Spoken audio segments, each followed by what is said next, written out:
Hello, this movie is for Learning Target 10, write and use recursive formulas for geometric sequences.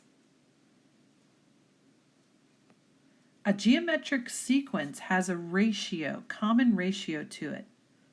And what it means is we take the previous term and we are going to multiply or divide by a constant value. In an arithmetic sequence, we were adding and subtracting, but in a geometric sequence, we're going to be multiplying and dividing. So a geometric sequence with a starting value of a and a common ratio of r is the following sequence: a times r squared, a times r cubed. A recursive definition for the sequence has two parts. The first part is a sub 1 is going to be equal to a. Our first term is a. Now, recursive formula, if you remember from our arithmetic sequence days, the recursive formula is always saying how it builds on the previous term. So what the recursive formula is doing is it's saying that a sub n, the nth term, is the previous term, a sub n minus 1, multiplied by r. An explicit definition for the sequence is a sub n, the nth term. What we do is we take the first term, a sub 1, and we multiply by r, but the number of r's that we multiply by, and you can see here the powers grow, is always going to be 1 less than the term number, so to the power of n minus 1. So you'll notice with recursive formulas, with our geometric sequences, we're going to have the same idea of recursive and explicit, but they're going to be using powers and multiplication rather than addition and subtraction. Let's look at some examples. Which of the following are geometric sequences? The first thing you need to do is identify what am I doing to that term to get to the next term. And you can see this is growing really fast. So I'm multiplying by 10. Multiply this by 10. So each time I'm multiplying by 10, this tells me I have a common ratio, which is 10. This is a geometric sequence. Because I have a common ratio, it's because I am multiplying. Now let's try to write a recursive formula and an explicit formula for this geometric sequence. Recursively, a sub n, meaning the nth term, is going to be the previous term, which is a sub n minus 1. And what I do to the previous term is I multiply by 10. So that is our recursive formula. Our explicit formula says a sub n is the first term, which is a sub 1. Oops, let me write what a sub 1 is. Our first term is 20. So we do 20 times 10. But how many 10s we have is going to be 1 less than our term number. So it's 10 to the n minus 1 power. And that's our recursive and explicit formula for this geometric sequence. Let's see what's happening with this one. What are we doing to the previous term to get to the next term? You can see that I add 2 here, I add 2 here, add 2, and add 2. So this is a common difference. This is actually an arithmetic sequence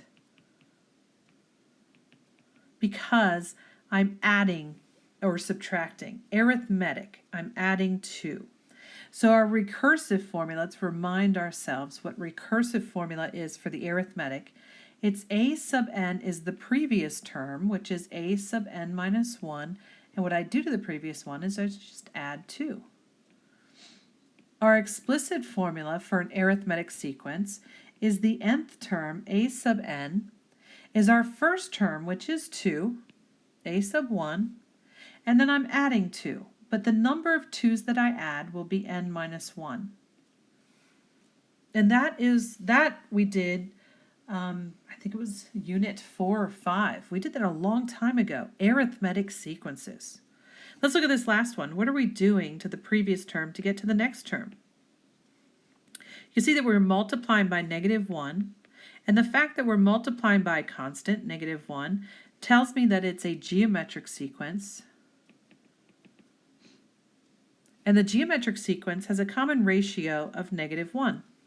So our recursive formula is a sub n is equal to, previous term, a sub n minus 1 times -1. Our explicit formula is a sub n is equal to our first term in the sequence, 5, and I multiply by a -1, but the number of negative ones that I multiply by are always one less than the term. So it's to the power of n minus 1. Let's do a few more of these. Let's go down here. Go ahead and try A all by yourself. Press pause, try this one, and press play when you are finished. Okay, now that you've tried this, you can see that we have a common ratio. We're multiplying by 2. So we're multiplying by 2, multiplying by 2, multiplying by 2. Common ratio is multiplied by 2. This is a geometric sequence. Geometric. Because we are multiplying. And our recursive formula is always a sub n is our previous term, a sub n minus 1, and I multiply it by 2. Our explicit is a sub n is our first term, which is 3, and I'm multiplying by 2, but the number of 2's that I multiply by are one less than the term, so it's 2 to the n minus 1 power. Okay. Pause the movie, try this one on your own, and then press play when you are finished. All right, so you can see here that what you're doing to the previous term to get to the next one is adding 3. This is arithmetic because you are adding or subtracting to get to the next term. It has a common difference of 3. So our recursive formula is going to be a sub n is the previous term, a sub n minus 1, and we add 3.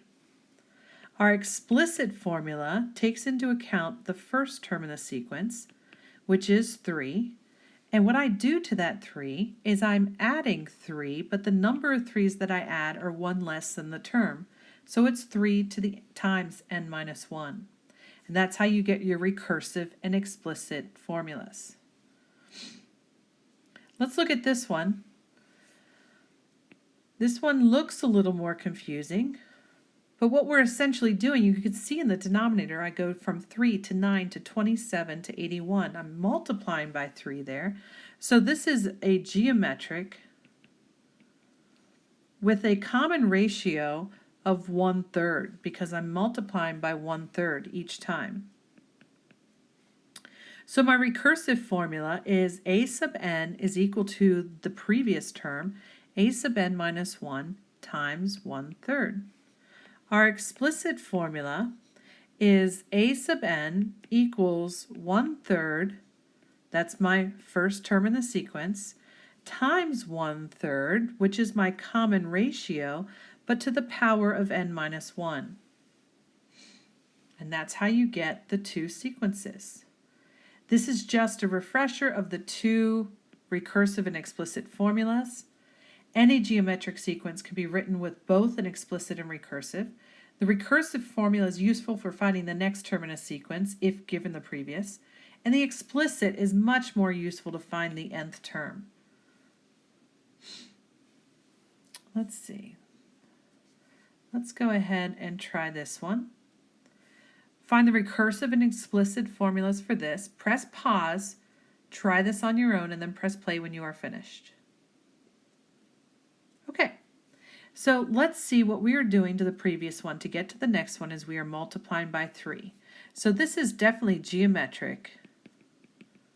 It has a common ratio of 3, and my recursive formula is going to be a sub n equals the previous one, a sub n minus 1 times 3. My explicit formula is going to be a sub n is equal to my first term in the sequence, 7 times 3 to the power of n minus 1, because that's how many 3's I would be multiplying by. Now let's, for giggles, find the 8th term. So what we're going to do is we're going to plug into our equation f of 8. Which equation would we use, the recursive or the explicit? We would definitely use the explicit.